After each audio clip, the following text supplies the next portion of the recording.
6. Hello, guys. Welcome to another episode of Channel 6. Of course, I'm Miss 6. And if you're watching us on YouTube, thank you so much. Make sure you like, comment, and subscribe. If you are listening to us on Spotify, make sure you do all of that over there as well. And today, I have a very special guest, honey, comedian J. Cole is in the building today. Period. Oh my gosh, welcome. Thank you. I wish I had a skirt so I could say. Yeah, rock, curtsy. Now you look cute. I'm loving the blue. you. I'm loving the blue. It's really eating the girls up. It's giving me like Marge, but make it Pixie. Yes, I love that. I love The that. Simpsons. I love that. So welcome to the Monster House. I'm so happy to thank have you for you inviting here. me. No problem. You know what's so crazy? I'm so glad, and it is so many people that's going to be so happy that we're in the same room together. I'm smiling. Yeah.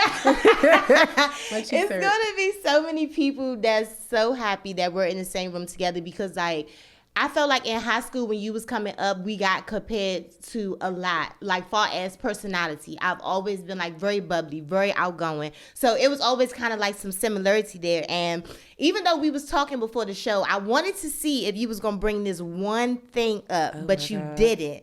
So I didn't know if you knew or not, but I'm actually Miss Angie's daughter. You was in her class. She's really, okay, I'm about to cry. That is crazy. Yes. I didn't say nothing. I was like, I'm going to see if she going. Oh my gosh, so I have to call my dad. Yeah. When we're done. I have to call my mom. First of all, Miss Angie. Yes. I mean, I know I was a toddler, but yes. my girl. Yes. I was like, I'm not going to say anything. I'm not going to say nothing. It's been so long, sister. Yes, I feel like we're okay. So I'm glad she told me that now. Yes, okay, like it all makes sense. it does. It all makes sense. It all Wow. makes sense. I was like, you know what? We gonna sit here. We gonna kiki, and I'm not gonna say nothing. I'm just gonna see if But she gonna those bring are it up. diaper days. I'm not even gonna lie. I thought you was Yes. like gonna say like Vine or just something along the lines. I don't No. think anybody has ever, especially someone that I haven't spoke with in a while, seen.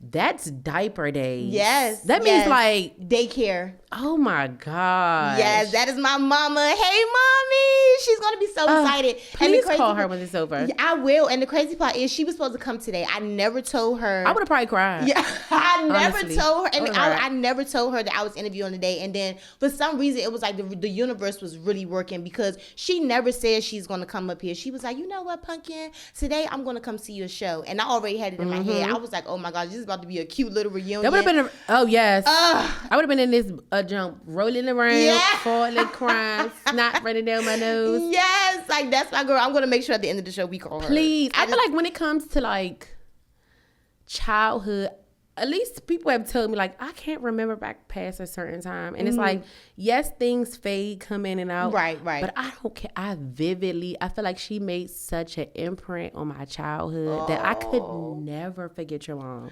Oh. Like ever. I think probably 80% of the reason why I wanted to go to school probably was because of her.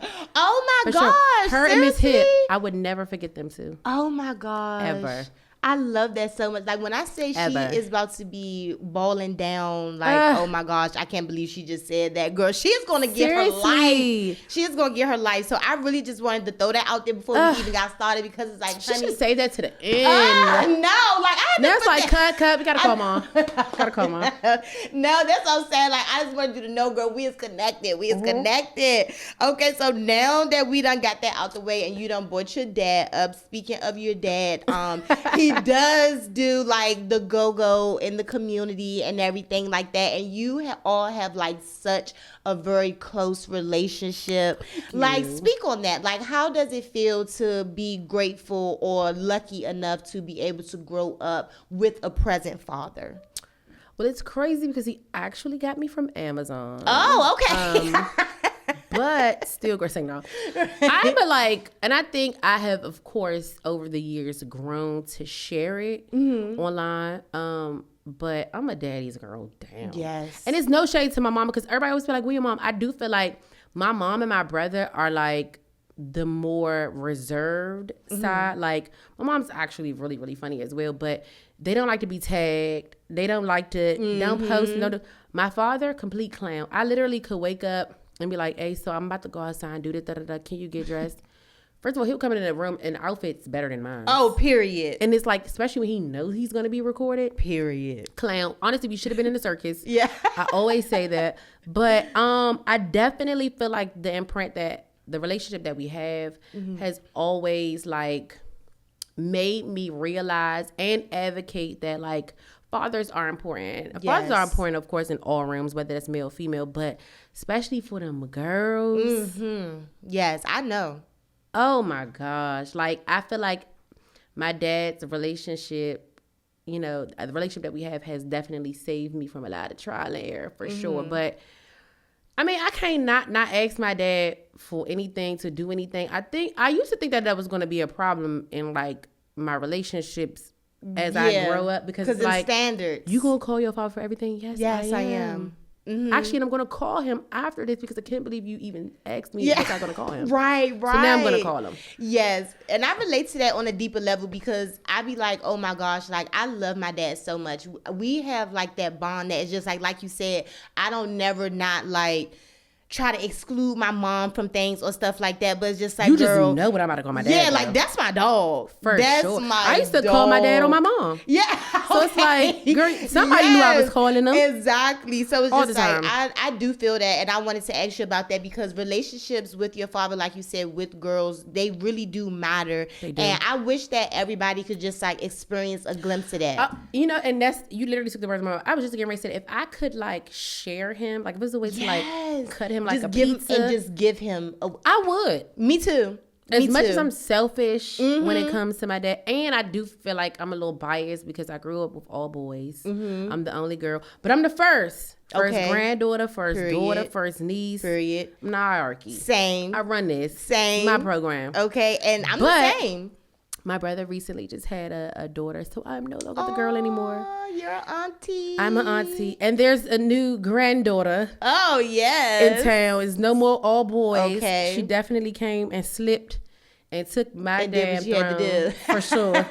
But outside of that, I genuinely like, I don't know, like I feel like it's, as you know, it's like if I had to put it into words, of course, it's some stuff that sound cliche, but like I can't, like I really don't know what I would do without my dad in all Yes, rooms. Like I would yes. choose my dad as my Again. dad Again. in all rooms. And again. And again. And As an animal, Oh. as a cartoon, Yes. as a, I was like, please, okay, can you just make him a bird? Yes, so that we yes. can be birds together. Yes, and I feel that so much because it's just like it's never a thought in my mind like you know how people be making them posts like nobody's coming to save you. My daddy is coming. Actually, he's already here. Yeah, like my dad's coming. He's Taken on the way. or Takers, whatever that movie Yes, was. yes. I don't know why I always would vividly in my head think about stuff like that, but I was like, yeah, if Yeah. you ever kidnap me, My That's your father's head. coming. Yes, like I your recently went to Africa last year, and my father. This was my first time out of the country. My father was so scared. Africa. Like, yes, I went to Tanzania. We had a Ooh. ball, and it was just me and my sister, my friend, Mm-hmm. and like we real close, so we call each other sisters. But I'm the only child on my dad's side. Period. So that's why I relate to that because I'm the only child on my dad's side, the only niece, the only granddaughter. So it's Only. just like the one of them ones. Come on now. So I get that. Like I feel that I know all of that. I know how that love just feels. And like you said, I really do wish that I can just spread that. So even with other relationships, like with your grandmother, you did. My Yes, girl. you did share with us. You was sharing with us how close you and your grandmother was. And then when she passed, that was just like such a moment for you. I feel like it's still Yes. and death is tricky, as we all know. I just feel like I always feel like grandparents were supposed to live forever. Forever, Even though yes. I knew that, of course, the older I get, the older she gets. But to me, it's like, girl, you was never supposed to Yes. get You was always supposed to be here when I was supposed to be here. always. And don't make it no better. Of course, that was my dad's mother. Mm-hmm. So all the spoiledness that people feels like he created, Yeah, she it was pro- really, it was her. It was her. It was her for sure. It started with her. And I feel that. And that's what I wanted to get into because you with this Frank character, honey, let's get into that. You said that I love that one. yes, the costumes that you be wearing, when you're doing your Frank skits, those are your grandmother's Come on, clothes. research. Yes, those are your grandmother's clothes. She's better than the IRS. Yes, I get to then, honey. Yeah, because people don't really be knowing like the backstory. Like I still have some people now be like, what was your thought process? Or genuinely, I promise you. So my grandmother has a sister named Annie Mae. She was the one who passed first. Yes, Annie Mae. She was literally the wild card. So like my grandmother, she big sad. She was like very. She had her own little swag, her own little person. But like her sister, literally how I act as that character, that was her. Really? So I feel like I literally was only imitating what I experienced, what I seen. Like, I don't even look at them as ideas because that was like, I think the things that I do with the old lady character specifically, whether it's down to the songs or like the clothes that I wear, that's really like memories. Yeah, it's in the genes. For me. It's in the genes. For sure. So like, if I pick a song and hypothetically talking about Frank, no, that's how my aunt really used to be for her husband. I love that. Like, I love that. Except for she didn't have to chase Frank. Frank was already home. Okay. But, I switched the narrative a little bit. Right. Add some flavor. My grandma passed. Before she passed, of course, she got a chance to experience the Shirlene. So her name is Shirley, but I added like a "-ine" to the end just to make it a little bit jazzy. Okay. But before she passed, I was like going to the thrift store with her, getting the clothes, getting the shoes. But then when she passed, believe it or not, I could not do it. Really? I couldn't. Like, even when I would put the clothes on, it just wouldn't feel right. I would get super emotional, still get super emotional. But I lie to you not. Something said, go put her stuff on. And when I put her stuff on, specifically that purple polka dot dress. Love that one. It just came back. And to me, I always feel like, at least I want to believe that like that was like her push or that her encouragement. Like when I put the dress on, it's like, girl, we're going to continue to do what you were already doing before I left. Like, I get that you're sad and you're emotional, but like, right, but we're about to make it shake. Babe, come on now. Like, this is still a production. This is still a show. Okay. So I feel like the clothes helped. Okay. I love that. Everybody else, it's funny, but it's like, to me, the clothes really helped me get through some hard times. Hard times. I literally feel like that was like that was my first best friend. Oh, so I feel like for her to go, it just was like, it was so dumb. I was like, you left me on this ghetto earth. Right. Like, who told you to do that? I love that. That sounds so like, even when you first said that those her clothes, I really just felt like that was just like, I felt that so cute. I was like, oh my gosh, like even down to the little white heels and everything. And rest in peace to my white when you heels. said they broke, I was like, no. And that's why I have to keep them. And to some people like, well, won't you get new ones? Or won't you? I can. But to me, like, because that's still her. Yes, that sentimental value is still whether there. I run them down to the ground, I'm telling y'all, the soles done already popped off. Yeah. I am going to wear them shoes until it's no shoe. Okay. Literally. And I love that. Shreds. And you have all the right to, because like you said, like that was your girl. That was your grandmother. Oh and I know that she's watching that and she is so proud because you puts on them clothes, honey, and you cut up. So I know she is just up there living her life off of that one, okay? That ain't fussing me out because it's like Baju and my good stuff. Yeah. The thing is, I got a bunch of like dresses that I haven't even like debuted yet, but like I feel like, of course, certain ones to me are like, as soon as you see it, it'd be like, okay, that's the dress. Yeah. However, I did say I wanted to start to play a little bit more in her clothes because my girl got some like she got the nostalgic stuff. Yeah. Like to the point where I'm not gonna lie now, because I was blessed enough to where my age gap now is over 60. Oh, so I'll have some people at church. It's been places I've stopped to like AARP. Ooh. I visited like some nursing homes before. And when they see it, it gives like, somebody had to get that to you. That's not just yours. Right. And it's like, that's sure. You get it. You get it. You see it. Right. The girls that get it, they get it. They get it. They get it. The closet was immaculate. I love that. I'm telling you. But that's the thing though. Like, I feel like nowadays, like, we don't really have like the statement things. Especially like, like the thing, nothing that I have in my closet down right now. I can pass to down. who? Pass to who? My 2-piece Fashion Nova set, honey, is going to be dissolved. And I was going to say Shein. Yeah. I'm a Shein girl. Look, and that's what I'm saying. Like, my little 2 pieces is going to be dissolved and ate up, and the thread is going to be through by the time I even think about giving it to somebody, honey. Because you got to save them, even in the washing machine to dry, honey. You got to wash light. And some stuff you can't dry. Like, our generation too is like fast fashion. Immediately, everything is a trend. You give it a week, then it's the next thing. A week, then it's the next thing. A month, then it's the next thing. So I feel like it's always something to kind of switch and change versus then, like, I feel like our parents or even before then, they're able to pass more stuff down because they let their like pieces or their time, they like sat in it a little bit. Like when it was like even down to the hairstyles, when it was like the asymmetric, I feel like it was an era for that. It wasn't just like, oh, we going to just wear this haircut for 2 weeks. Right, and then we going to the next. And I do agree with that because it's just like everything is just so fast. And it's just like we not going to be able to pass anything down. Like, you know, like I love when the girls wear the brooches. Oh, love and the church hats and all of that stuff. We don't got none of that. We don't even think about stuff like that. We gotta start getting back to our roots. Yes, we do. We losing recipes. We do. I literally said that last episode, honey. I said we are losing all of the recipes. Literally and figuratively, because the girls aren't cooking either. Oh my gosh, can you please get out of my head? Because I was just about to say, even down to the cooking, honey, we have to get off TikTok. Your grandma mac and cheese was just fine. Why you still making teenies every year? And no shade to Timmy. I was about to say that. And no shade to Timmy. Because don't get me wrong, I feel like there's somebody for everybody. Just like how they have a whole aisle full of bread. And people always be like, well, why would you make a bread company when? Because there's bread for everybody. However, it's like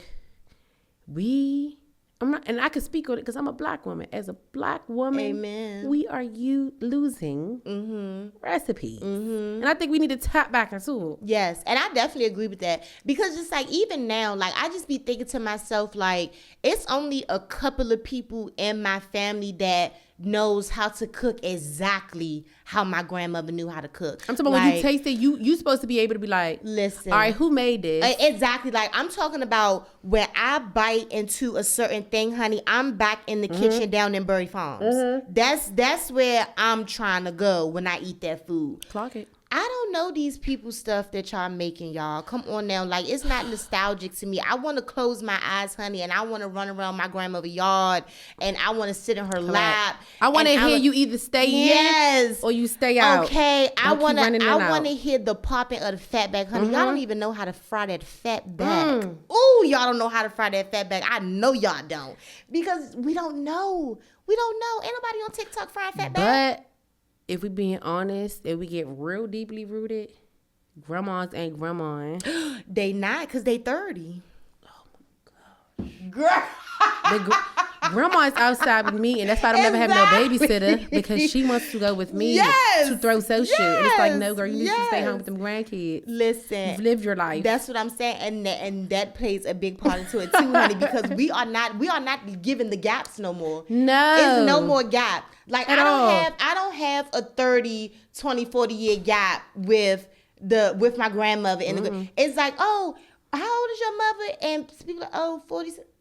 And then the mothers, no shade, be looking good too. They be looking bombed down. Like, sister, I get it, but at the same time, I didn't know that we was out here getting down like that. I see why she ain't on no grill. Or not in no kitchen. No, nobody know how to light a grill, honey, because everybody's on their backs. No, for real. I like that. Everybody was on their backs, and that's the problem, and that's okay. But it's like at a certain point, we have to get it together. And these apartment complexes are spoiling us because they got these little electric grills, amenities. Listen, don't nobody know how to go to the store, get the charcoal, light the the end of the paper towel, stick that in there with. We don't know none of that. And even me just describing that, honey, that's just from what I see. I bet not dare touch a piece of charcoal. I would have no eyebrows, no nose hair, no none of that. I bet not do nothing. I was gonna say, believe it or not, I love to cook. And I'm not even gonna say I love to cook. I love to cook for my loved ones, whether that be friends, family, of course, my kid. But I actually think I don't even know if people know this, but I actually love baking. Ooh. More than cooking. Like no funny. it's giving Jamisha Betty Crocker Thomas. Oh yes, like, we want to be completely honest. And if you know, I feel like I have a lot of people that attest to it. And this was like before, probably like the comedy era of myself. Like I used to sell cupcakes. Ooh, period. I slipped on that one. I used to sell I'm talking about, this is like before we got all these 30, 60 seconds. We only had probably 10, 15 seconds. And this was before Instagram got video. It was just only strictly pictures. So all that story stuff, we ain't had video. It wasn't there. If you wanted people to see it, you had to post it on that page. Yes. And if you didn't post on that page, nobody. I think honestly, that's what's happening. Everybody is competing, whether that's the app, people, everybody is competing against each other. And no funny, if we broke social media down back to that, I think people would be able to like start what they would call like touching grass again. Yes. Take away stories. Yes. And I love a story. I do too. Especially when, the night before you was somebody else and then you wake up, you be like, and girl, delete all of that. Delete all of it. But outside of that, take away the story. Put everything back on the feed. Take away all the cute reels and the music and it is like. And get back to the nitty-gritty. Get back to the nitty-gritty. This is what I cooked today. Yes. Let everybody. Now you're forced to post them recipes. Yes. Now you're forced to put, because it's like you're not shying away from like, okay, it's going to be up for 24 hours. Right. And I did want to get into that. I'm glad that you brought up Instagram because with you being one of the OGs, like back then, what was your thought process? Like what made you just think like, okay, you know what? I'm funny. It's time for me to start showing my personality on social media. Something's wrong mentally. People laugh, but it's like something's not right up here. And it just so happened that I got to record it and showcase it. But I feel like I got class clown in my yearbook. I think it was something that I always was or did, even down to like, I still got on my VHS tapes, whether that been from Six Flags. Because if you know, PC, people not hip. Like you go to Six Flags. And you go in the booths and you record your tapes and like that's the nostalgia. Okay, and then when they actually had like the real characters walking around, that's what I'm saying. The whole thing. I don't even think Six Flags got characters walking around no more. I couldn't even probably say last time I went to Six Flags because I thought it shut down. It shut down. Yes, the one here is being shut down. Hey, I think they turned it into an apartment complex. Like we need more. But like it's not already oversaturated. Okay, hearsay. But else. Yes, that's definitely what I heard. No, I feel like when it comes to Instagram, honestly, if we're being completely transparent, again, I was always like this. I just think that when Vine came about, I had like, I'm not even gonna say a bunch of friends. I had like one friend that would tell me like, hey, I think you should do this. Okay, friend. Shout out to you. And it was like, for what? It's only like 6 seconds. And it's like, what am I going to do in 6 seconds? Baby. The way them 6 seconds would change your lives. I think that really is what, to me, and I could be biased because I feel like I have created a following, not even since from then, but like even now with all of this newest, the TikTok, the Musical.ly, the this, the that. Vine, to me, if you could endure 6 seconds, you're hilarious. Amen. You had 6 seconds. You had 6 seconds. I don't even think some of my favorite comedians or actors or actresses, like 6 seconds is such a short period of time to capture somebody's attention. But it wasn't even always like funny. Sometimes people would sing, sometimes people would dance, sometimes people would show their past. But I feel like I really was like, you know what? I'm just going to start posting it. And then it just kind of stuck. And I'm not going to lie, like some of it, even to this day, probably still surprised me. I think people be like, okay, girl, you're being humble. I get it. But it's like, no, like this was never my plan. Like I do think now this generation is blessed. Amen. Especially after COVID to be able to make an income on social media. But like, it's changing people's lives. Yes, ma'am. Like tremendously. I'm talking about like not even just materialistically, but spiritually, physically, all of the things. And I feel like I was just doing it like because that's just I could. So I feel like when I started seeing like the fruits of the labor, it would surprise me because it's like, well, damn, well, they didn't want to pay me $500 to do this. And then it's like, oh, okay, now I'm getting invited to this. But to me, it's like, not why, like as if I'm questioning it, but like also like, this is just me. Right. Like it's organic, it's me. I'm not really, and I don't know, it just kind of stuck. Like I feel like my passion was always, I like to not, since my mom has actually one of my homework assignments. I was in kindergarten. Mm-hmm. So what do you want to be when you grow up? I said a clown. Oh. And I was dead ass serious about that. And I feel like when I got up, let me tell you, straight up, but just no cut cards. Like you don't want to be in a circus. You don't want to do this. No, I want to be a clown. Yes. And I'm not gonna lie. I probably made my 5-year-old self so happy because like, baby, you're the biggest clown there is, and then some. So when I actually got a chance to be a brand ambassador for something like the Universal Soul Circus, it literally brought tears to my eyes because it's like, this is a full circle moment for me. And I love that for you. I love that. And then I also love that was an experience that you was able to share with your son. Yes, and that was my baby's first time at this. Oh my gosh. And it's like, mommy is the ringleader today. Oh my God. And that is amazing. So let's get into that motherhood, honey. Motherhood. How is that going for you? What has it changed for you? Like, who is Jamisha now that she's a mom? So you must want me to turn into Deacon Thomas. Yeah. Because that's what's getting ready to turn to. I feel like, have I always imagined myself to be a mother? Like, I think that was always something that I wanted. Not like, you know how when you think about careers and when you just think about stuff in general, even down to like when you ask Fire, which one to be a mermaid? Okay, cool. Yeah. I feel like a mother is something that I always envisioned for myself, but it was one of those things to like, not everybody gets to whether you want to, whether you've tried. I mean, you have women who are trying, you have women who can't, you have women who, I mean, the stories can get long and deep. So I feel like to be able to be, because I always say blessed to be able to be put in that position, because I feel like God makes mothers for certain reasons. Amen. And I feel like that literally is like my greatest project. I can think about everything that I've ever done, places, people I've met, but like he is literally my best project. Aww. Like literally, like I feel like motherhood has, of course, changed me in numerous of ways, whether it's good or bad. But like now that I think about it, I be like, dang, so what would you be like? I understand what you was doing, but like if he was never to be a thing, like you really be doing? Because I really cannot imagine life without him. I love that. I love that. And it do, I did want to talk to you about that because it do kind of put those things in your head. Like, I feel like when you got pregnant, like you was really like in your element. My prime. You was in your element, honey.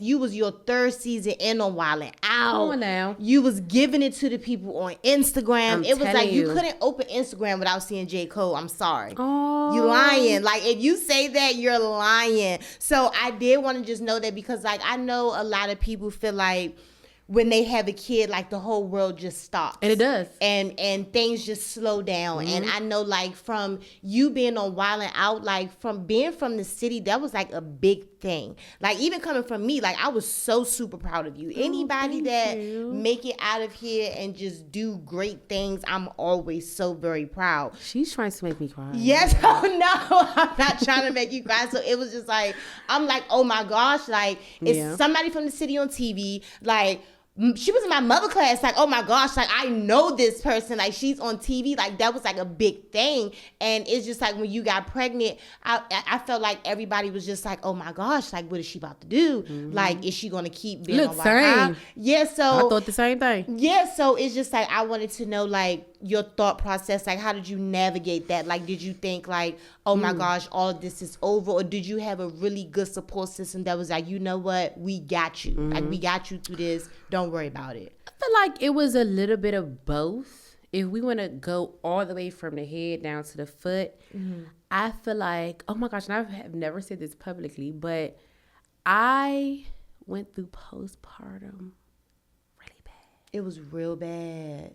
Really bad. Like, no funny, I feel like, and it's never technically, what they say medically, women can go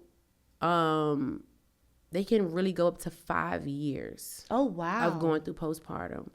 I think I definitely hit, I say 2 to stay on the safe side. And I don't think it's something that you necessarily, like some people are fortunate enough to know when it happens and to receive whatever kind of help or aid that looks like, whether that's your village, whether that's therapy, whether that's, I mean, to be honest, help looks a bunch of different ways. Right.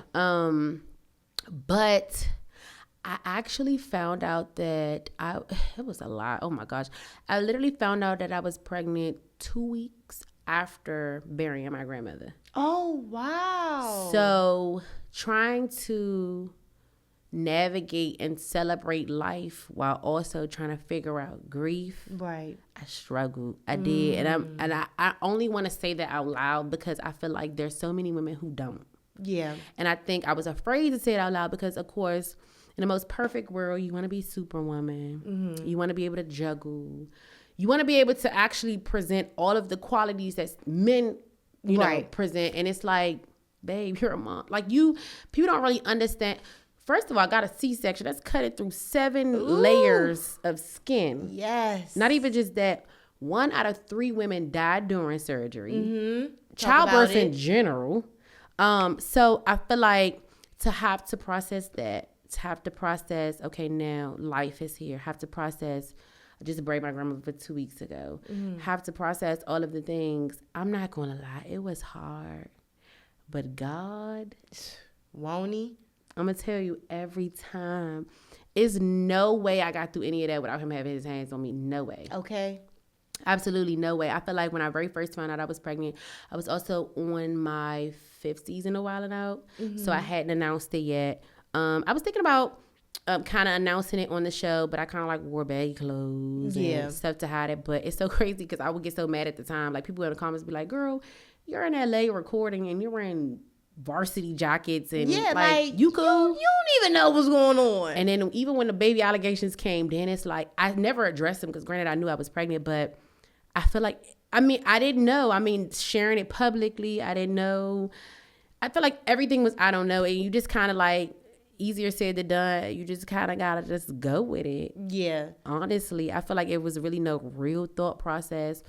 I mean, as most of us are, he wasn't necessarily planned, but I do think he came at a very, very important season in my life. And I think if he didn't, I'm going to be honest, and not even to like sound so emotional or like any of the things, but I really don't know where I would be. Yeah, but I don't even think that's like an emotional thing because it's just like now that you have something that's so major in your life, it's just like, how can you even get your brain to process the thought of... Because grief almost took me out. Y'all almost lost a real one. Yeah. Not off no like suicidal stuff, but like, I ain't gonna lie, there's a lot of things that I just didn't care about. My health was one of them. I genuinely was starting to treat people in certain ways. Like, and none of it was ever malicious. I just think that like, medically and clinically, I'm not gonna lie, like I even try to explain it now that my brother has a baby, like honestly, women go through so much after childbirth, even before that, like a lot of it you don't remember, some of it like you don't mean to, and it's real when people be like, yeah, like pregnant, hormone, like you be kirking out on people for stuff for no reason. It just be like, I promise you, it's like your body is just wired differently. And even after it, it's even worse because I feel like you got all these hormones that you done build for the baby. The baby is now out.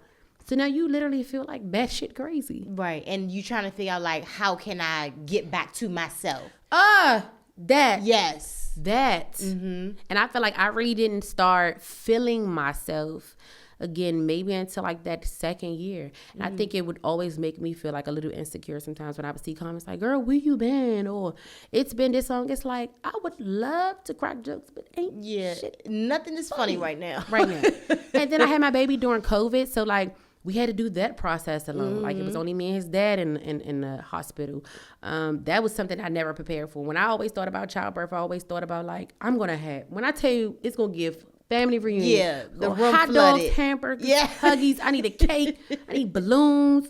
I need Okay. all of the things. But then it's like COVID Yes. came, and it's like, I mean, nobody knew what it was gonna come out of. Right, it. right. So it's like I felt like a part of my pregnancy was not ripped away from me, because I feel like everything happens for a reason. But like the things of how I planned or thought it was gonna be, and that's why they always say with having a baby, things not gonna always go how you want. Right. Even with him being here, even me physically, like, okay, I'm gonna be this kind of mom, and he's not gonna watch an iPad, and he's not gonna have Red 40. Yeah, it sounds That baby good. eats hot Cheetos, and he watches Blippi, and I don't give a fuck. Okay. And he's still As you smart as a shouldn't. whistle. So I really don't even care. But I Okay. feel like motherhood will teach you, it's like a mirror. I feel like it'll teach you more about yourself. And I ain't gonna lie, my son has been my greatest teacher. I feel like he's taught me more things than I've period. taught him. Period. And I feel like that was also an eye opener.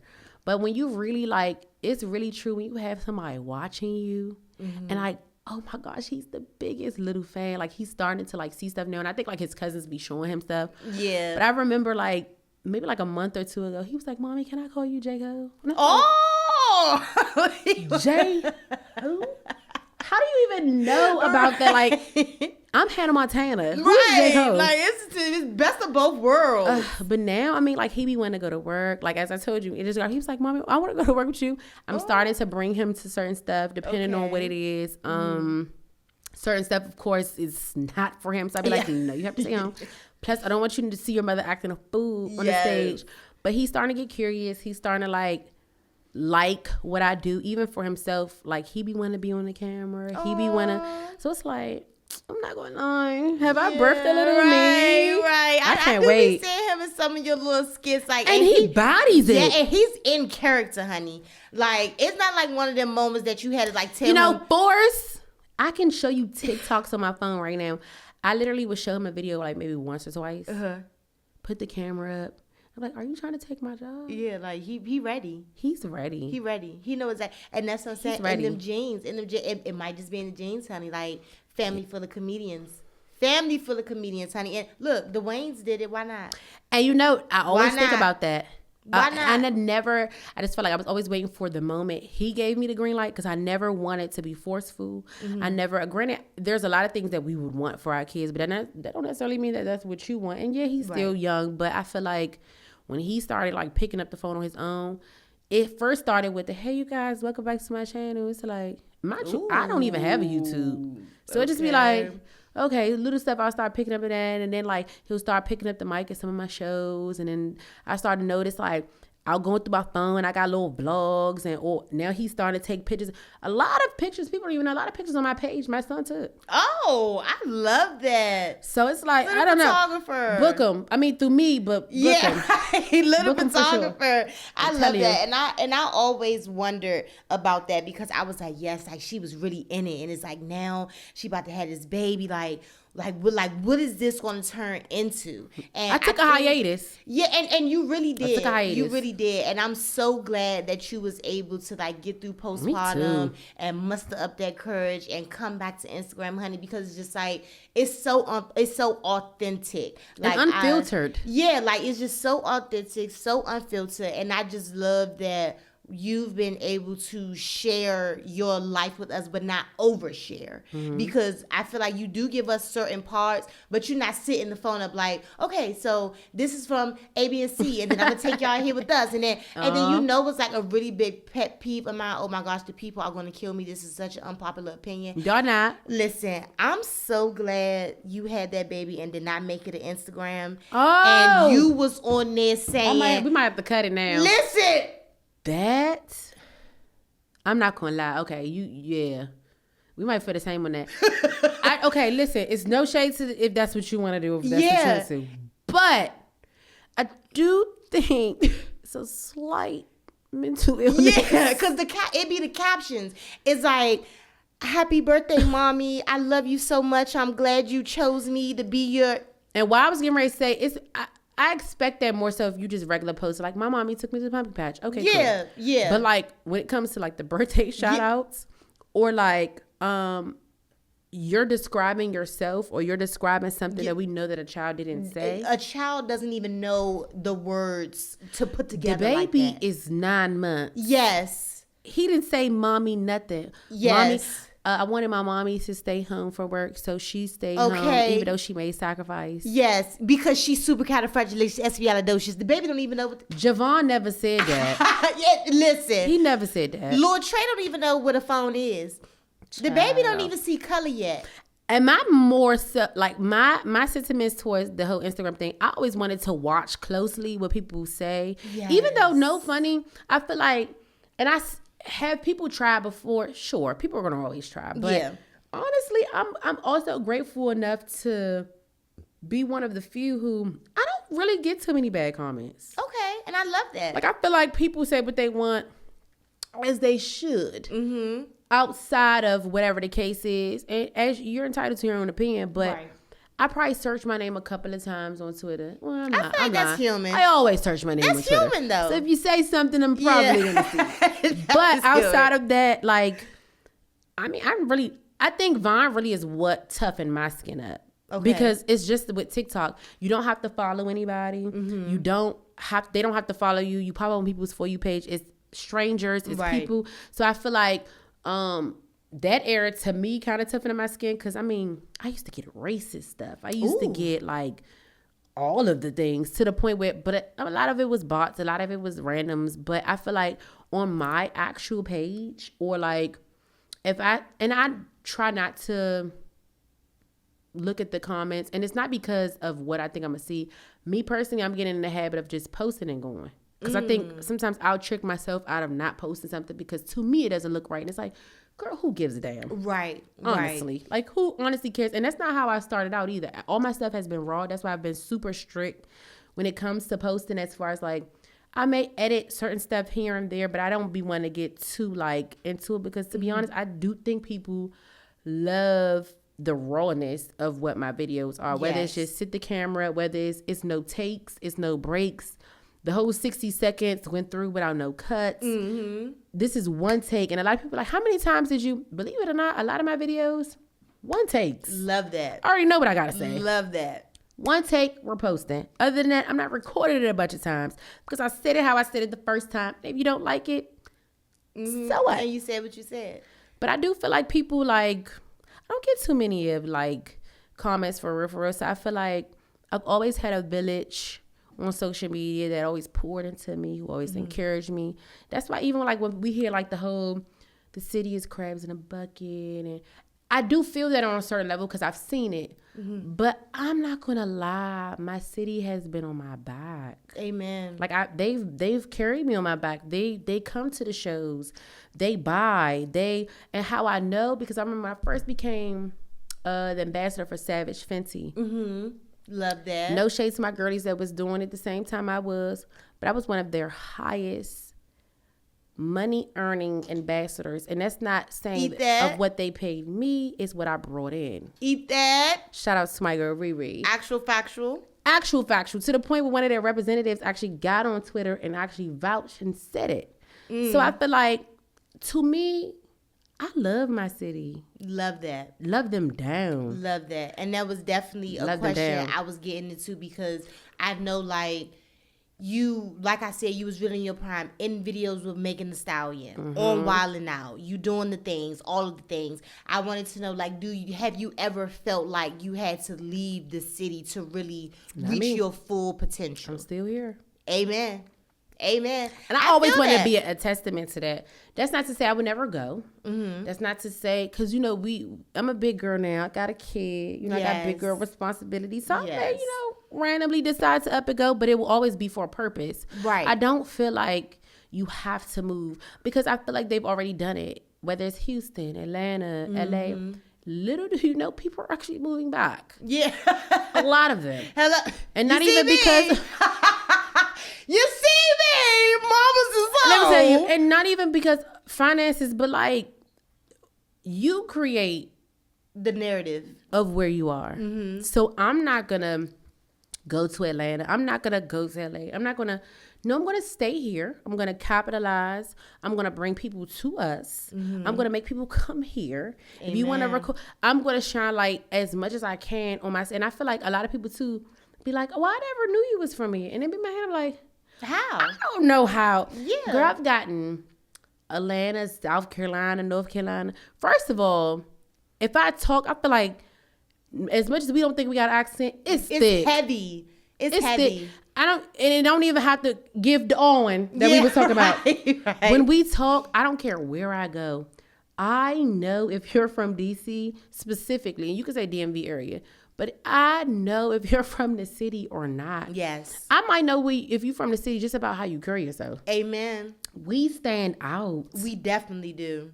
So I feel like us moving for what? We definitely They do. love everything we got going on down here. Don't let them trick you and think that they don't, because they're very inspired. And that's the thing. I feel like DC Pride kind of like highlighted that, because I feel like You seen them lines? Yeah, listen. You see all the people coming down from Atlanta? And that's the thing. Girl. I feel like DC Pride was really like an eye opener, because it's just like, damn, like the city is really making it shake right now. And it's just like, if you know, you know, and if you don't, you don't. But I just always felt like that, because I know that some people have done things, but I don't think I've had anyone up here that have done things at the capacity that you have. So I just wanted to kind of like pick your brain a little bit about that, because I think sometimes it's easier said than done. Yeah. Like, okay, yeah, I did this and I did that, but it's just like, what's next? Like, you done had your baby, and like you said, you over the postpartum. So do we see you going anywhere in the future? Do we see you staying here forever? Like, I just wanted to know, like, what's the process? Because like you said, you having a baby, your village is here. All of them, though. Your and village. I've always expressed that, like, yeah, I got family a little bit scattered in the South, but for the most part, not even just me, but his dad, the entire village is here. Yeah. Why the hell would I? Yeah, and that would be so hard, because it's just like, if you was to move somewhere, it's just like, do I bring the grandma with me? Do I bring, like, I would have to. I have to have somebody there to be one of the able grandmas. Yeah, like somebody has to cover for me. For sure. And as a mom, you feel like can't nobody ever come cover for you. Correct. But in those certain moments, it's just like, okay, bitch, who's about I need to cover a sense for me? of home. Yeah, like I need it. And I I feel like need somehow. We're so accessible to the point where, like, to me, I can always travel. I have a full-time papa now. Shout out to my dad. Yay. He retired after 32 years. Yes, I love that. So I have an in-house nanny. Ooh. But outside of that, like, no, I love to travel. So I'll travel to the LAs, the Atlantas, the Arizonas, the Ohios. But at the end of the day, I'm coming home. I love that. home. Even, I feel like growing up in this industry, to me, I've always thought of like, maybe I can live in New York, or maybe I can. But then I feel like I've been in those places so much that, to me, I don't care what nobody say. And I ain't even gonna say no shade. If you take it, shade. It's the shade. DC is one of the best places on earth. Yes. And I love I'm gonna being from here. I'm telling you, I'm gonna stand behind that 10 toes down. You wanna put me up against an Atlanta girl? You wanna put me up against a Houston girl? You wanna put me up against, it don't matter. It don't matter. DC, I feel like we have so much, like, Speak on it. Speak on it. And I feel like I ain't the only one that feel like that. I mean, they didn't always put us in the top 5 when it comes to the most beautiful women, the most charismatic women, the most, I mean, personality. Fashion, everything. Even when you think about To Our Grace, the Tarajis, the Dave Chappelle's, like, Yes, the Regina here. Halls. Ugh. huh? I love Regina Hall down. Please, who don't love Virginia? Like, So it's like, please. Mm-mm. like every time I see Regina Hall, I just want to. It's like I just wish I Auntie. had her number to pick up the phone and Correct. be like, ooh, And all of them remind me of somebody, like, I feel like that's in our family. it's home. Yes. It's home. Like they were, like, don't get me wrong, Taraji and Regina hosting the BET Awards and having Go-Go playing, it's just like, it make my heart. It's just Every so time. warm. Every it's time. so warm, and it's just like, I hate when when people be like, oh, go-go sound like gospel music because all like the no, it does not. That is a DC thing, honey. And it's just like, if you get it, you get it. And if you don't, you don't. Cool. And trust me, nobody from the city is ever going to wait for you to get it. We're definitely ain't. We're never going to wait for you to get it. Like, Never. this is like childhood. This is CFE. This is Brian Manor. Oh my gosh. This is the Pearl. This is all of that. Like, y'all would never know. Hit a cute little DC star. Y'all wasn't there. When y'all come here and y'all go to Echo Stage for them concerts, y'all don't know, baby. Back in 2009, we clapped down. DC star. We clapped down, baby. We for the canned goods. For the cat. Do you remember for the canned goods?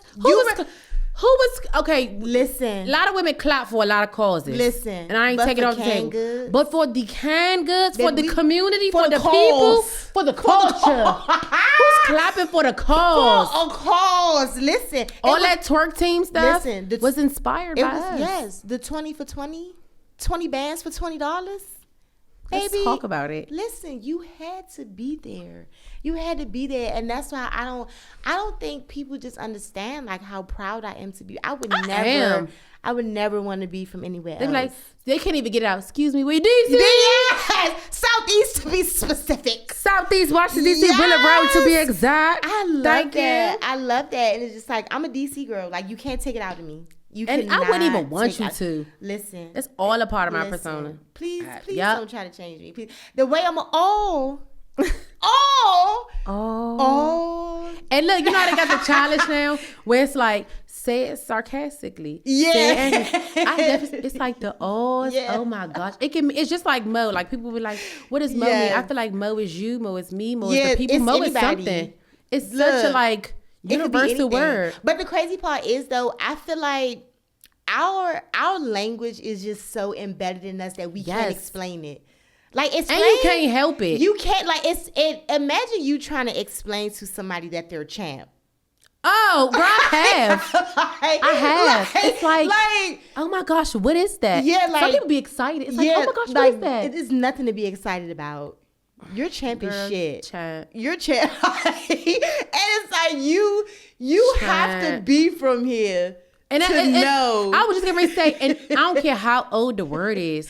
If you said it to somebody else who's also from the city, all you gotta do is be like, champ. Move fuck. Everybody like, who champ? Oh, who? Oh, it never gave champ. Yes. That's what I'm saying. Listen, that's what I'm saying. Like, I will never get my life from another conversation other than a good DC conversation. You know what else was a good one? What? Guh.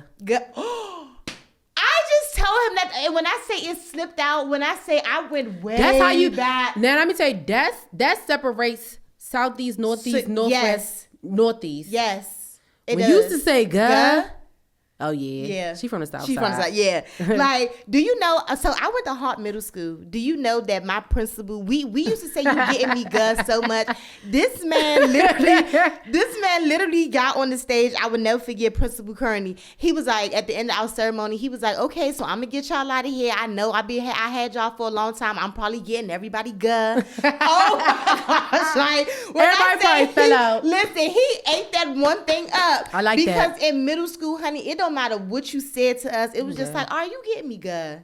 Like, you get me like, good. what does that mean? If you was to really go and say that in LA or say anywhere, it's like, girl, what the hell are you talking about? And it's just you're like, getting me good. Yeah, and it's just like, I don't even have the words to properly put together for you to understand. Like, baby, and don't add all to it. Yeah, like, you have to be from here. You have to really be from here to get like we said, the girls that get it, they get it, and the girls don't. They don't. You're left behind. Yeah, you're way behind, and I love that. It's just like, I just love being from the city. Like, I do. It's just like, if shout out to y'all. Yes, like, if you don't have a girl from the city, it's just like, what are you doing? What are you doing? What are you doing? And I feel like we everybody's favorites. Yes, even for people that's not from here, they all have a girlfriend or a guy friend who's from DC, and I bet you that they're your favorite. Yeah, they really and I ain't even trying. I mean, yes, I'm from the city, so I'm gonna always put my city in my back. However, I'm not trying to take away from the pretty girl county. I ain't trying to take away from, because I love my PG girls. I do. But Big butt. Yeah, but we go big butt, and we're gonna leave it at big butt. Okay, so your name being Jamisha, you know, what was the inspiration behind the J. Cole? Like, was it the rapper? Was it like, okay, this is my spin or my take on my own name? Because like, you don't really put like your full name out there, so people don't know if that's like your real last name. I've recently started as of like the last 3 years, 4 years, to be honest. Well, originally my last name actually really was legally Cole. Ooh. So I feel like nobody could ever pronounce Jamisha, or they always say Jamisha, all these other things. And my dad's name is James, so obviously he named me. But to shorten it for some people, because I got tired of like the misspelling and all of those things, I was like, just call me Jay.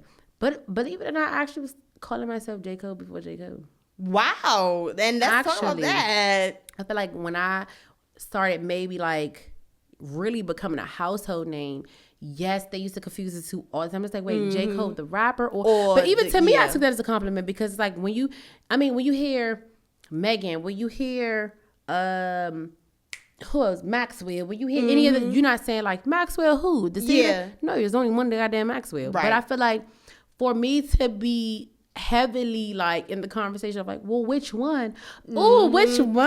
Yes. The girl one, and it's only one girl one. Okay, so ate that up. You ate that up. That was actually legally my name, and I just shortened it a little bit, but yeah, it kind of stuck too. You know, after changing my last name, I was like, I actually still would love to keep J. Cole as part of the brand. No, I don't know, but I really do love that, and I do get it about like people mispronouncing your name, because my real name Dajae.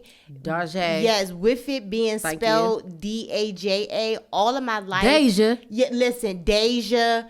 Daha, Dajae, I get all of it, and I just be like, no, it's just Dajae. And I think like probably with like my 9th grade year in high school, I just said, forget it. Like, just don't even worry about it. Just call me Noonie. Like, and when I say I was so pissed off about my name, I literally pulled that name out of my ass. Noonie came from, I'm talking about the moons and the stars, honey. Nobody in my family has ever called me that. Nobody when I say I was just so fed up one day with people just calling me everything but my name, I said, just call me Noonie.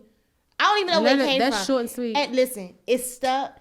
And that was the thing, honey. Noonie. Oh, I'm going to start calling you Noonie now. That was the thing. And then when ATL came out, my brother was calling me Nunu.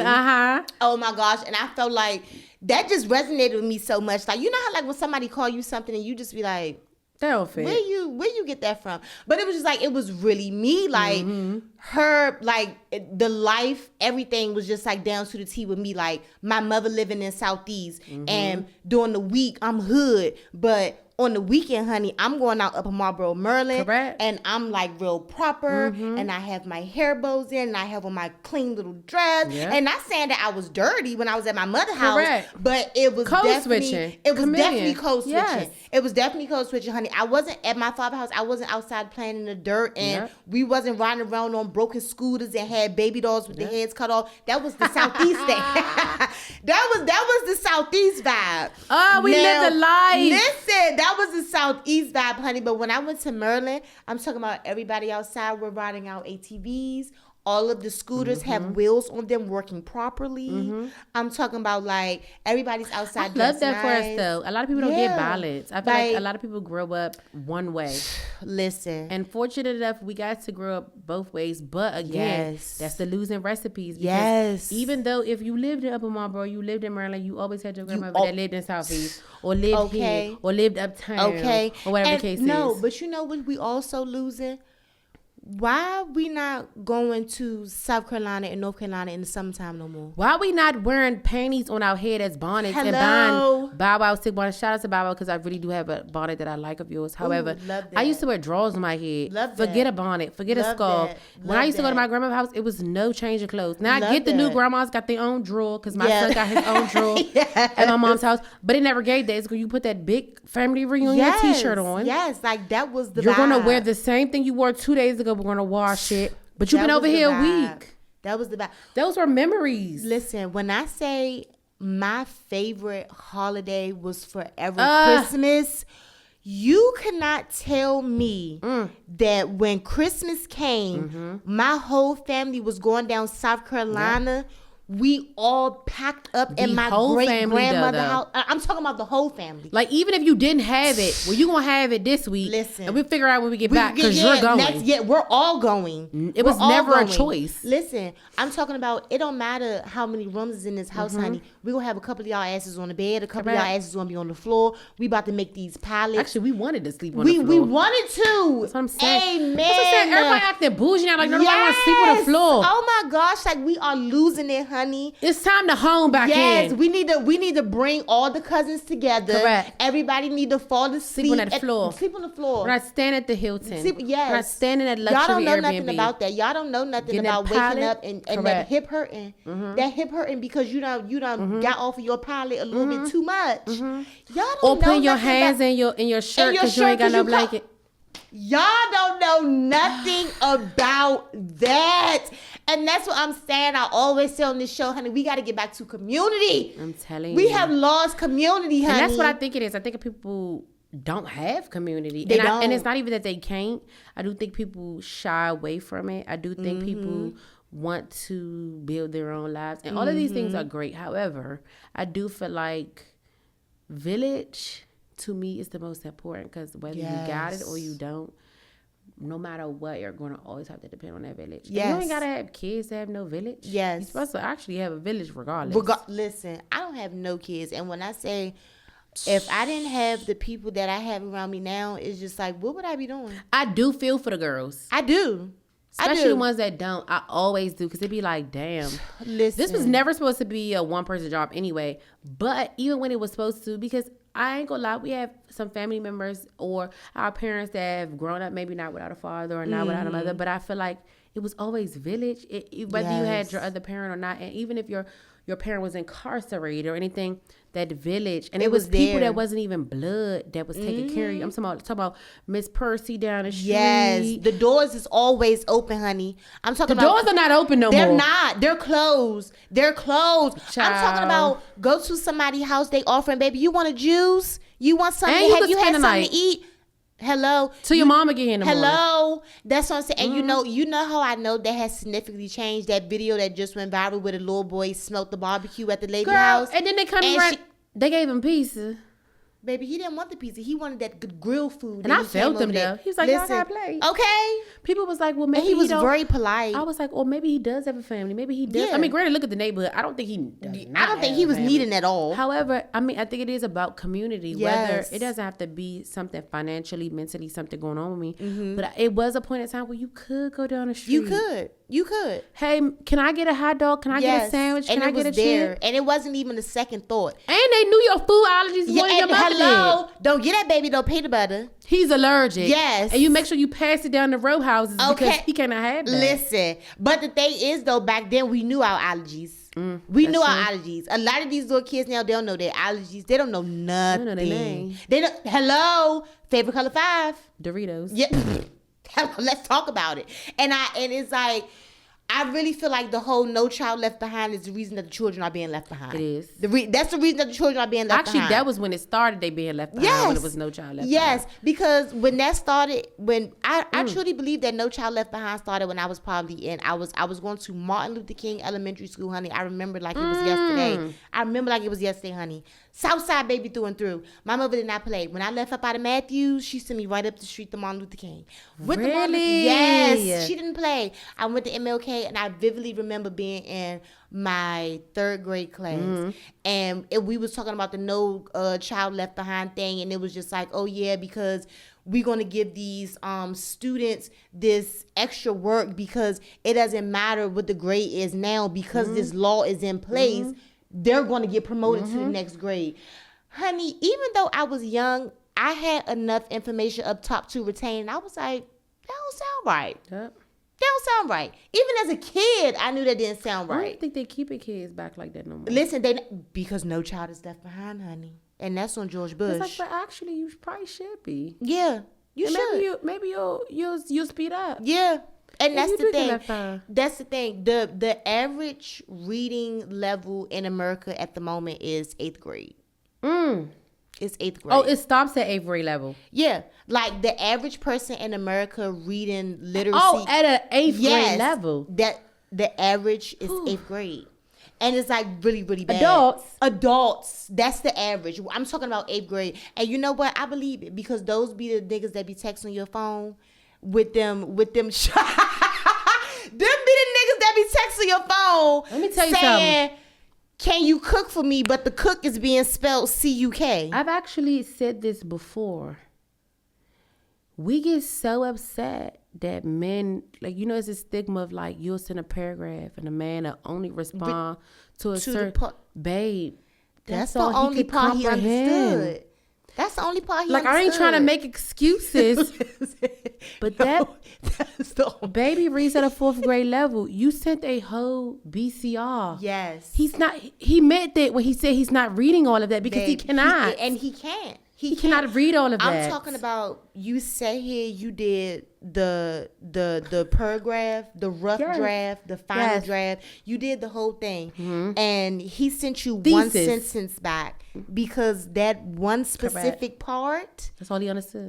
That's all he knows. That's all that he can digest. That's all he knows. And listen, you could say a whole bunch of things, but don't call him a broke ass nigga because now the whole conversation has turned into trauma, money wars, PTSD, money wars. Are you okay? Let's unpack. Because out of all the things that I just said, you focus on me calling you a broke ass nigga. Triggering, but let's talk about why is it triggering you? It's like I don't think we ever get down to the bottom of things. we don't get down to the bottom of things. Now. I see stuff like, this is deeper than I thought, actually. It really is. It's past.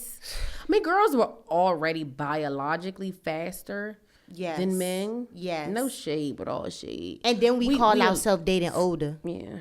It actually doesn't really get, from what I'm hearing from experience, all the way from 30 to 60. I'm hearing it actually does not get better.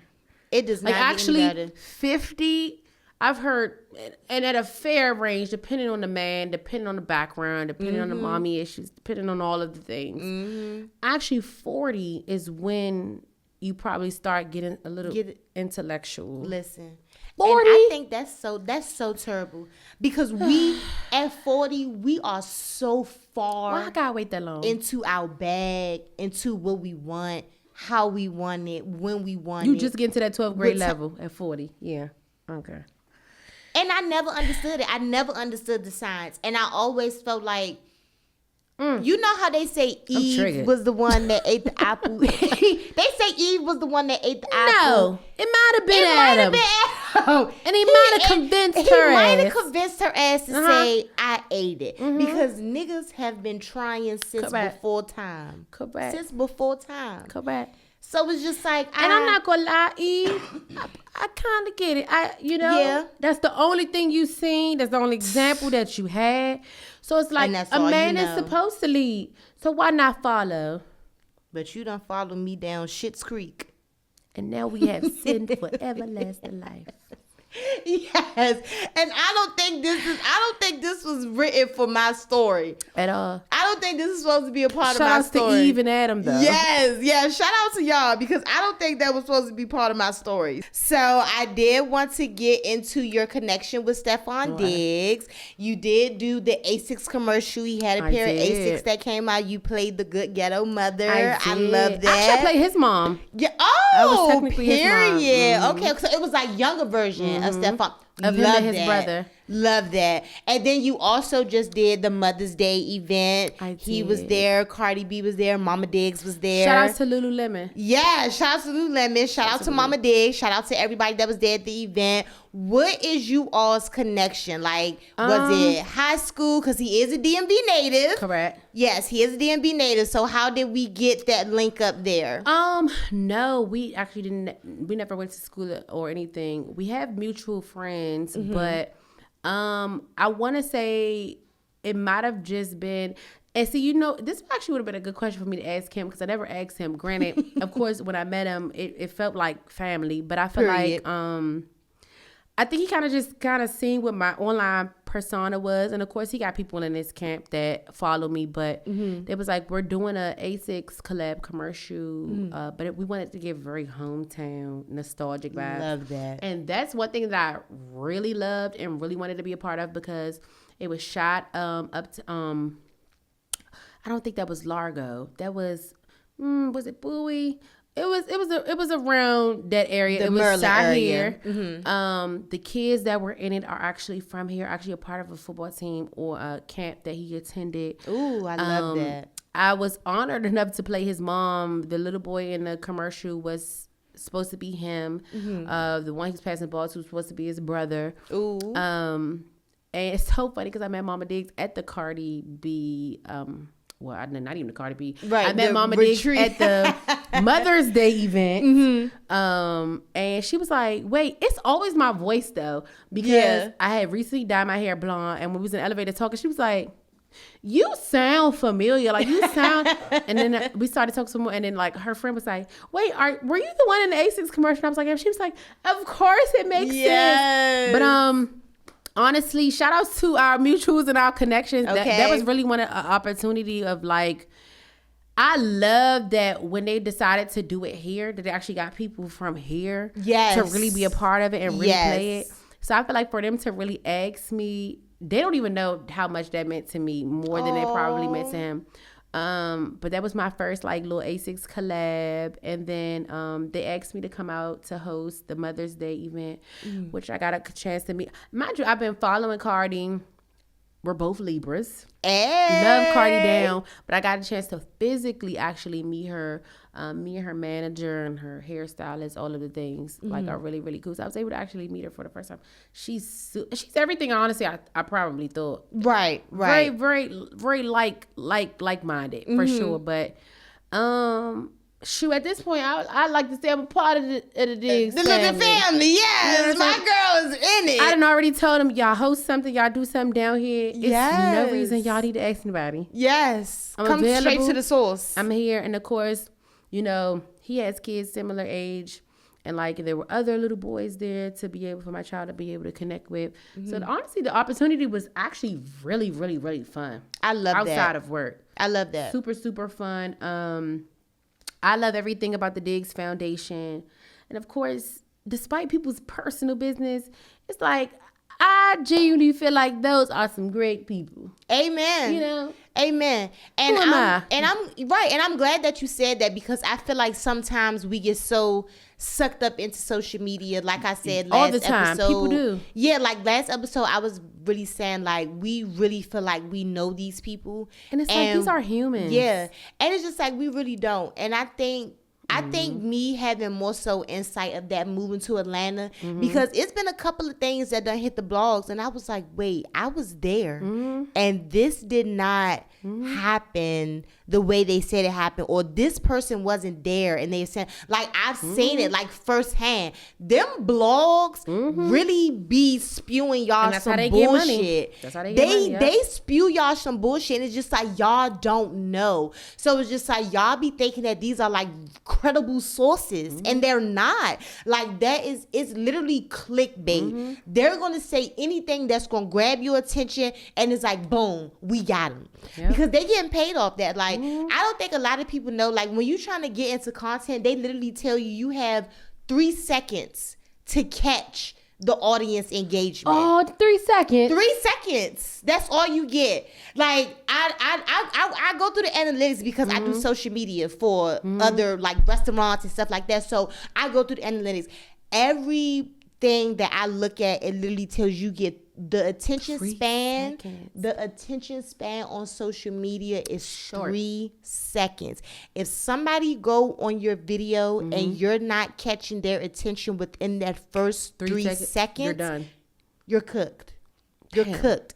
And I think that's so crazy. And I really do find the beauty of me just sitting in the house and finding out little things like that, because it's like, damn, when you find stuff out like that, you see that other people are finding things out like that. Because now I don't know if y'all are noticing that switch in social media, but now they're starting to show you the important part of the video first, and then they'll cut and show you the rest of the video that's building to up. drag you in, because I want to see that part. Yeah, I want to see that one specific part. So I'm gonna show you this first, and then I'm gonna cut it, and then we're gonna go through the whole thing, and then I'm gonna show you how we got there. Yeah. I don't know if y'all noticing that. I've noticed that. That's a good point. Yeah, that's where that is coming from. If you look at your analytics, if you look at I'm like real like attention detail. So I stuff like that is really interesting to me. And for me to find out that the average attention span on social media is 3 seconds.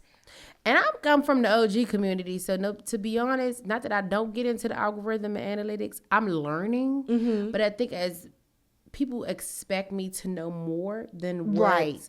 and I'm being completely honest, I don't be giving a damn. Yeah. If this video is a minute and 28, you're gonna watch it. Yes, a minute and watch it. I'm not giving you the sneak peeks. I'm not giving you any of that. Honestly, I feel like if you're a true supporter or if you're just interested, because Right. I'm the same way. If I'm genuinely interested in something, girl, as we know, we'll scroll on TikTok. Now I'm in a whole rabbit hole. I'm like 19 videos deep. Listen, but you know what I always think? I also think it comes from social media now is so oversaturated because the things that happen on social media, it has everybody thinking that, okay, content creation is the way out. And let's honestly, okay, because it's a bunch of titles. Let's really get into the titles, because you got content creator, you got influencer, you got creative, you got Was it like digital creator, Digital the creator. UCG creators? you got. Personally, I hate all of those terms. I think that stuff is for, and it's no shade, but I do think it's for like the people within the past 2 or 3 years. Okay. Myself, I tell people all the time, I'm an entertainer, and that's through all realms. Yes. I'm here to entertain. That's it. Now, does my entertaining sometimes fall under content creating? For sure. I guess I create content, if that's Right. what you call it. Right. Even when it comes down to an influencer, I don't necessarily call myself an influencer, because to me, I might not influence everybody. Do I Right. influence people? Yes, but even if I influence 2 or 3 people, personally, me, I'm not eager to be like, because I know and granted, I know I influence people. Hell, if we want to really pull up analytics, I've seen the sales, I've seen the Okay. numbers, but to me, it's still like, I didn't necessarily influence them to do it. I think they've been wanting to do it, and then, I feel like maybe I'm an encourager. Right. Not an influencer, but Okay. an encourager. And I also feel like I've been doing this way too long to really even put a title on it. I'm a jack of all trades. Period. I do what you need me to do, not what you want me to do. Period. So let's clock it. If you want me to entertain, I'll entertain. If you want me to be a comedian, I'll be a comedian. If you want me to be a philanthropist, I'll be a philanthropist. I feel like there's really nothing that I take off the table, and I don't like to box myself in, because I do feel like there's a fine line between the new generation and now. Once you box yourself in, that's it. That's it. So if you label yourself as a content creator, then that's You're all a you'll content be. creator. And if they say you're an influencer, you're an influencer. And that's all all you be. you're going to get is the PR boxes Correct. and the things like that. And I do feel that. And I do feel like sometimes we kind of get things confused. Like, we label people without them. And I think people be having even- wanting the labels because Right. of the times that we in. It's like, if I can label myself as this, I could probably get in this door. Right. But I also come from the generation of like, you can do it all. Mm-hmm. I mean, to be completely honest, but I get that you maybe only want to dip and dab in this, but like, don't label me. Yeah. And no, but I do feel that though, because I also feel like when I first started getting on TikTok used to be like more so of like a dance, hee hee ha ha place. And now when you get Musically. on TikTok, It was like musically. Yes. And it's just like now when you get on TikTok, everything is so opinionated. Like, everybody has an opinion. Everybody want to talk about this. Everybody want to talk about that. And it's just like, what happened to the fun? Even the bad opinions, like there's some things that, and it's, again, no shade to anybody, but there has been people that I've seen that are, their opinions probably wouldn't be their opinions if it didn't get the views or the comments. Like, I think a lot of people do stuff, and I guess that would fall under clout chasing, but I don't like these terms. Yeah. But I feel like now that we know whether it's a comment or a video, it's so easy now to pay attention to that because that's the clickbait. Yeah. So now somebody posted a TikTok about this restaurant or this establishment or this person, and now it's 1,000-some comments. Now I'm curious. Right. But if it didn't have all of the analytics, would you be as curious? Would their opinion be valued? Would it even deem as truthful if it didn't have the numbers to it? Exactly. And do you feel like sometimes people get sucked up into the numbers? Like, oh, for sure. Even myself. Yeah. Like, I Even feel like myself. sometimes I see people making one type of content and then they make one video and that video hit. And then after Everything that, else becomes everything changes. Like, it's like, this is the new content now because this one video blew up. And that's what they wanna see. Yeah. So do you think that's more so like an escape? Because I don't think that the videos that you post, every video is like, okay, this last one was a hit, so let me keep doing this. I ain't gonna lie, when you come to my page, you don't know what you gonna get. Yeah, and that's what I'm saying. And honestly, I love to keep it that way. I think that's what makes me stand out. I feel like that's what separates me from my peers. And I love what my peers do. But I feel like other than characters to expect, honestly, you don't know if you're going to PSA. You don't know if you're going to get a Dear Diary. You don't know if you're going to get Chilling. You don't know if you're going to get the Olay. And I like it like that because I feel like that's literally how my mind works. Yeah. I feel like sometimes I may wake up and I might got some shit to say, so I'm going to make a PSA. I feel like sometimes maybe I don't know how to say it, and that's how my Dear Diary started because I feel like I was saying the things that people wouldn't or wanted to, but I put it in diary form because I think it was more transparent or relatable that way. Love that. So I feel like sometimes maybe I want to talk about something on a deeper level and I'll add some comedy to it. So I'll do a Dear Diary. Maybe I want to wake up and I'm in my old lady bag. Maybe I've been missing my grandma. Maybe Anita Baker been playing for 3 days or whatever the case is. And I got an old soul in general. Yes. Plus my parents are over 50. So I feel like I definitely grew up in a home very nostalgic that makes me feel older than what I really am. So I feel like for me, it all depends on really how I'm feeling that day. And I like that because I control the narrative. I don't allow my audience to control the narrative. Even though I love my audience, I love to hear what they say. I love to hear what them. But at the end of the day, it don't dictate what my program is. Right. Because if you look at maybe my last video, it's about 1,000 people talking about stuff. So we'll be getting another Dear Diary. Yes. When I feel like it. Okay, but I love that though. I love that you don't allow the people to dictate you because it's just like, I feel like what kept you afloat so much is just it's unexpected. Very. Like you said. She ain't posted 3 months and then it'll be a time where it's like, God damn, she's posting every day for 3 weeks. That's what I'm saying. And you know what's so crazy? It was like, I don't think that people expected for you to take your grandmother's clothes to New Orleans. You did a whole scene in the pool. It's just like, why would this girl, you on vacation, why would you bring this with you? You would be mad at me because I feel like I recorded way more videos than that. Girl, I got a whole archive of shit that I just didn't post. Really? All the time. And it's like, why won't you? It's like, I think I like to lean into like, because I just don't want to. Yeah. And I think that's what also makes it authentic to me. Again, this is just relating to me, not what nobody else does, but I personally feel like if I continue to post what I want, what I feel, I mean, it done got me this far, and it's not to say I'm purposely holding out, but at the same time, I feel like if I post or revolve myself around what the people like, and not that it still wouldn't go, I just think now you're diving into what the consumer wants. Yeah. And not that that's not a bad thing, but to me it's like, well, actually, this is my page. And this is like my diary. And I'm going to give you what I'm feeling. Sometimes I may feel sad. Sometimes I may feel angry. Sometimes I may be a man hater. Sometimes I may be this. Sometimes I may be that. And it's like, that's what you'll get. Yeah. And if sometimes you can relate at the moment, you trying to feed the masses and what they want, it takes you out of your bag. Like, oh my gosh, I don't want to do this, but this is what they want. So it becomes like work. It feels like work. Yeah, it's like fun. Now it's a forced thing. And sometimes I can kind of like feel that through the screen because it's like, it's not funny. It's not funny. I don't put the clothes on.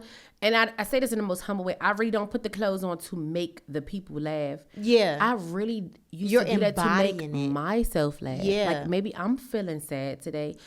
And this is genuinely, and if you know, if your friends or family of mine this is how we act on the regular. Like I didn't dress like that in the house on a regular. I've went up to my child's school in them clothes because it's just what I want to do or what I feel like. And not all the time does it get recorded. And I sometimes hear like, you should have recorded that, you should have posted that. I could have, but at the same time, it does take away sometimes for the genuine moment. It's just like me and my family are just bonded. This is how we choose to bond. This is how we choose to grieve. When we miss my grandmother, hey, everybody put our clothes on and let's make a goddamn song. Yeah. But if I choose to record it and share it with you, then that's a memory I'm sharing with y'all. But if not, I choose to be private in that moment. Right. I love that.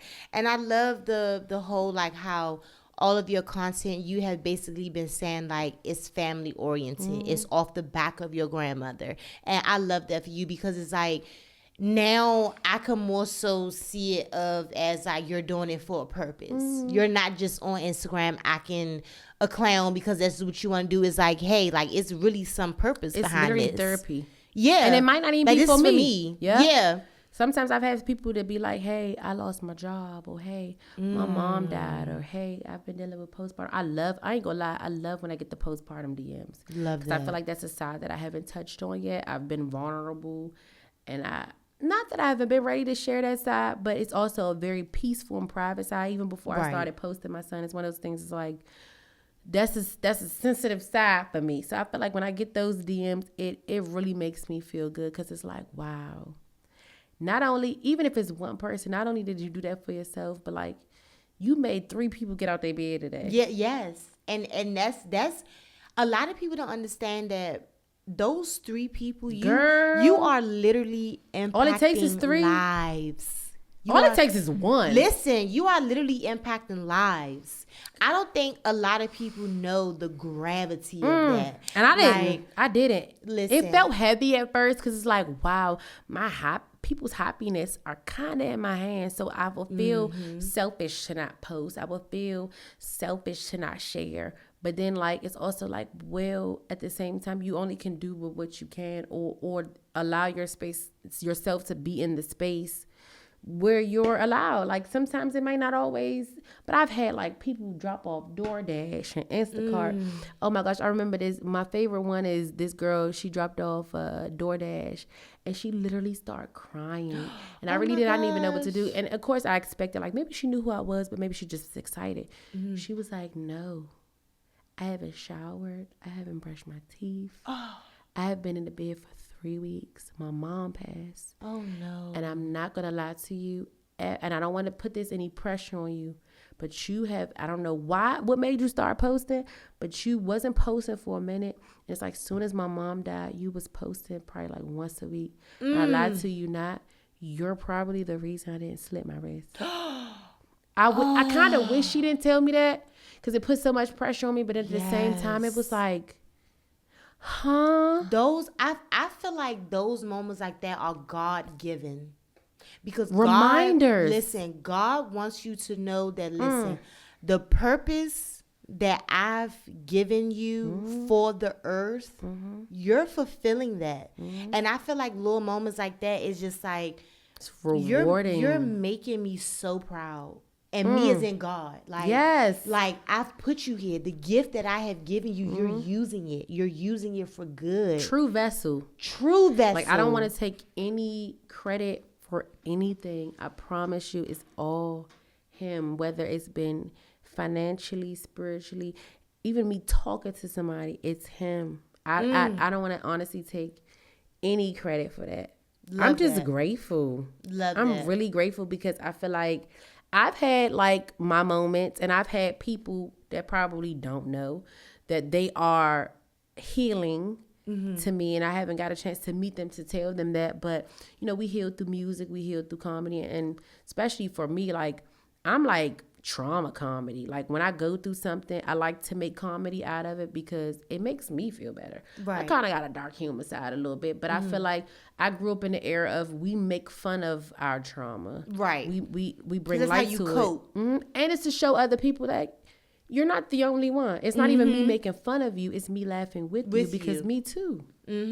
Me too, actually.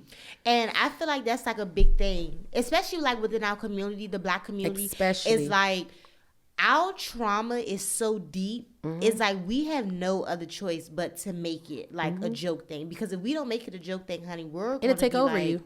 Traumatized, deeply traumatized. So I do get that. I get that whole 100%. And I'm so glad that you have built a platform to where people can come to your page and it's like somewhat of an escape. That is amazing. Because we all need an escape. I'm just glad that their escape wasn't drug abuse or their escape wasn't taking their own life or taking somebody else's. Because let's be honest, trauma runs deep. Yes. And we don't know and how you never know. You never know what direction is going in. And I love that. I love that. I always say to myself, like, I do be trying to put myself out there more because I feel like I have so much to give. But me doing this show, I be so deep into social media that I see how it always also take the goodness out of people. Yeah. It does. Oh, yeah. And I don't want it to get to that point where it's like, I'm so bubbly. Yeah. I'm so full of life. I have so much to offer. I don't want y'all to take that away from me because I feel like that's the only way that I would lose my light. Like if I'm just getting like a whole bunch of negative comments or people just saying like, oh, I don't like her for this or I don't like her for that. I feel like, yeah, I'm a strong girl, but it would take a toll on me because it's just like, one, I don't have the capacity to be able to explain to each and every one of you. And it'd be a lot of them. Yeah, it'd be a lot of them. I don't have the capacity to show you that I'm a good person. Yeah. I have a good heart. I do this. I do that. Because that's why I really got into my content. Like, I felt like, okay, more people watch my show. Like I said last show, more people watch my show if they knew more so about me. Yeah. I don't want to keep constantly having guests and y'all supporters are coming over here because it's just like, okay, if I was to come up here and do a solo show, who gonna watch it? Yeah. Y'all don't know anything about me. So I have been getting into my content bag. Like I just went to my first soccer game and it was amazing. I had me a ball. Shout out to the Washington Spirit. I was just getting ready to say who played. Washington Spirit. Okay. And yes, it was just like the game that was on May 30th, the past Saturday. Okay. I had a ball. Got me some good content. It was 10 out of 10. So I think I'm on like my third or fourth video of like kind of like making content. I went to a pole class. I did Cinco de. I recorded Cinco de Mayo.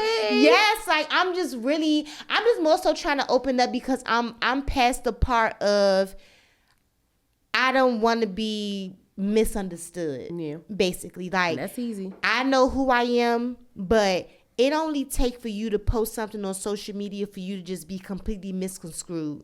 Like you could say one thing that could turn people off. You could do one thing that turn people off. You can comment one thing that could turn people off. And it's just like now everybody love you. And then that one thing make everybody hate you. And it's just like, the generation media, it's a flip. It's a flip. And it's like so overnight. fast. It's so fast. And that's my only thing. Like I said, I am a strong girl. But at the same time, I know who I am. I know I'm so pure. I know that everything I do is with intention. And for anybody else to think of me any differently, that really scares me. Because like I said, I know me. I'm going to do my best for you to know me. I don't know how much information I can give you for you to understand that, but I would hate for somebody to see me other than how I see myself. Yeah. And that's a real fear of mine. Like, I know I'm a good girl. I know I would give the shirt off my back. I know I would, feed the home. I'm coming home every day. I literally keep an envelope of change in my bag because when I get to that 1C exit, it's a man out there with his pit bull. It's a lady out there in the wheelchair. It's an Army veteran out there. That bag of change means so much to me. I no matter what store I go to, if I get change, it goes into that bag. Because I know when I get to that 1C exit, that little bit of change is going to them automatically. Like, oh my gosh, like I'm getting emotional because it's just like it's real. I know me.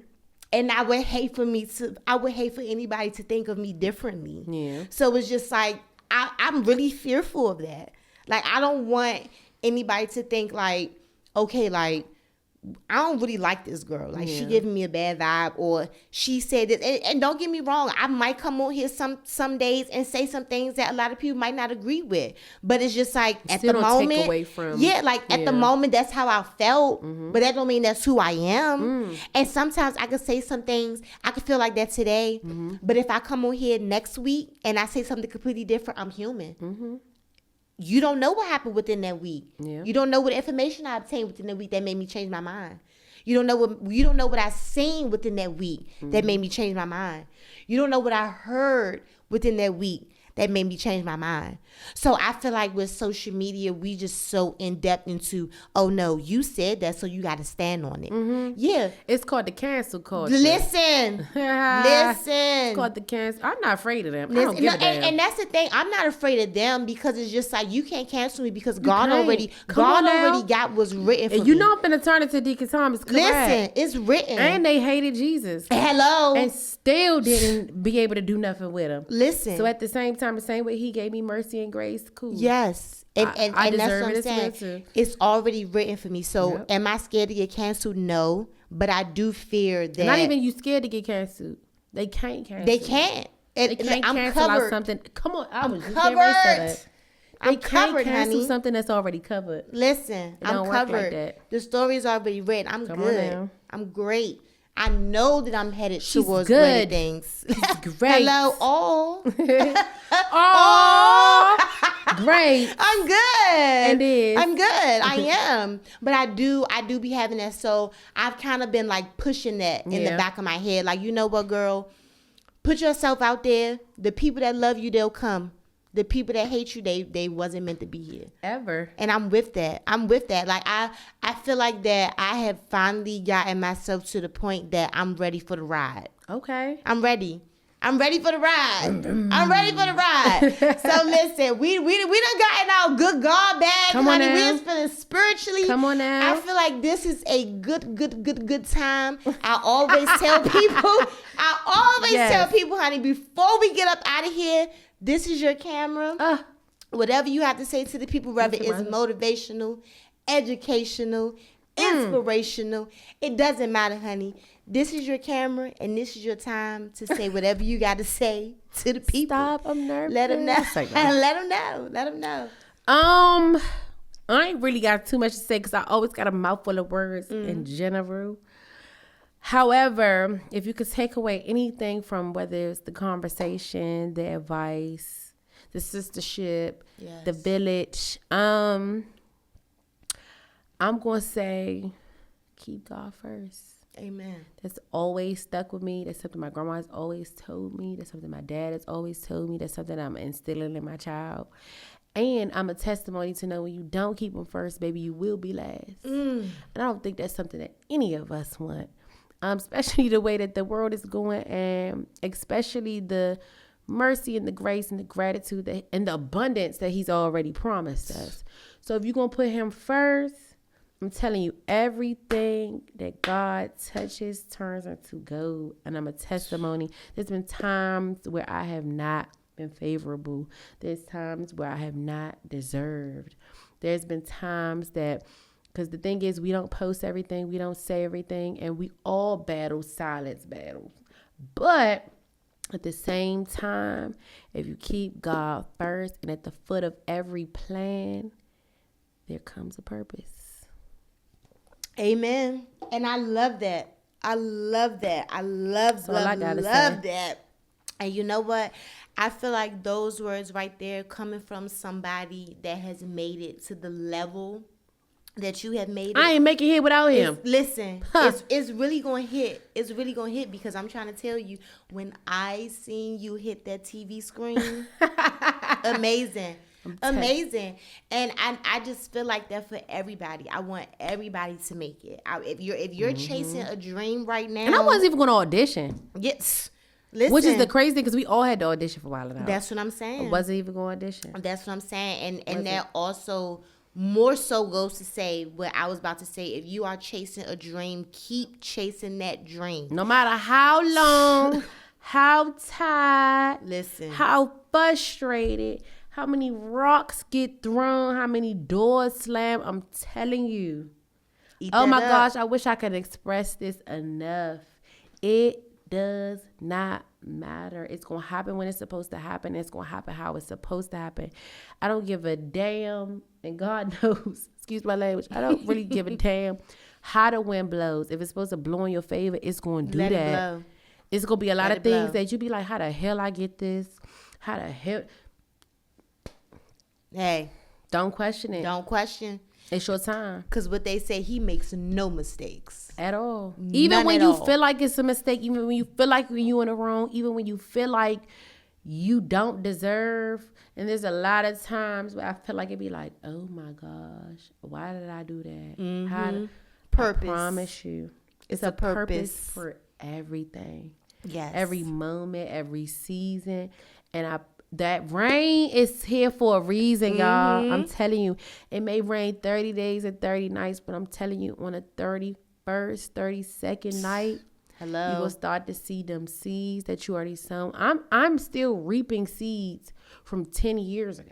I'll Amen. be 32 this year. Let's talk and eating it up. And some people be Eat it like, well, up. you been shoulda or they shoulda been. No, it's God's timing. I am a true believer that if I would have got some things 10 years ago, I probably would have fumbled it. Yeah, and mismanaged A it. lot of it. A lot of things I have already fumbled. It might not be shared, but it's like, it's one of those things like everything, purpose is real. Listen.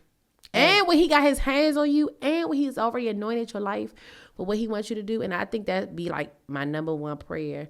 I think I used to pray for what I want. And then now I'm finding myself praying for what God wants for me. Right. And also praying for what you already have.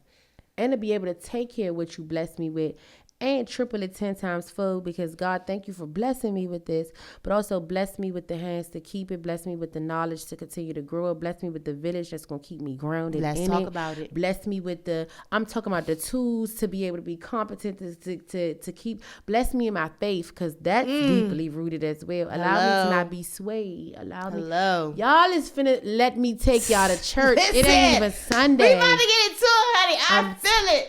And I don't think know. a lot I of don't stuff, know. I'm telling you, I Yes. feel like I thought it was cliches, like, oh my gosh, hey, my grandma about to start preaching again. No.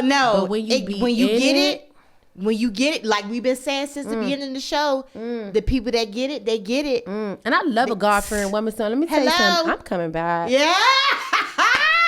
coming I back. love that, honey. We would love to have We you back love on the channel, Jesus. honey. Listen, because I know that we coming up on our 1 hour and we about to end it with y'all. But we not done. We not done. What Kiki say? He's not done. Listen, he rose up. Listen, what Kiki say? I have to spend more time with you. I have got to. I have to spend more time with My you. girl. Yeah. I have to love spend more her. time with you. I'm so telling you. we're gonna get up out of here. I love you guys so much. You know, as always, I want to thank J. Cole for coming by course. and being in the Monster House today. I love you so much. This was an amazing episode. It was. We're gonna get up off here and call my mama. Mommy, we about to call you. No, for real. Yeah, it's like, mommy, we about to call you, girl. Hold on. If you are watching us on YouTube, make sure you like, subscribe, and comment, all that good stuff. Make sure you are following my girl on all platforms. J. Cole, thank you very much. Jay. Hello. Cole. Thank you. Let's talk about it. Thank you. Yes. If you are listening to us on Spotify, do all of those same things. Thank you so much. I love you guys. I'm actually getting more followers on Spotify, Thank Amar. you. So we got to figure out how to keep the people coming in on Spotify, because y'all on YouTube, but we need y'all on Spotify. So I love Yes. that. I love that. I love y'all. Y'all know I love y'all. And I will see y'all next time. Thank you so much for watching. Woo!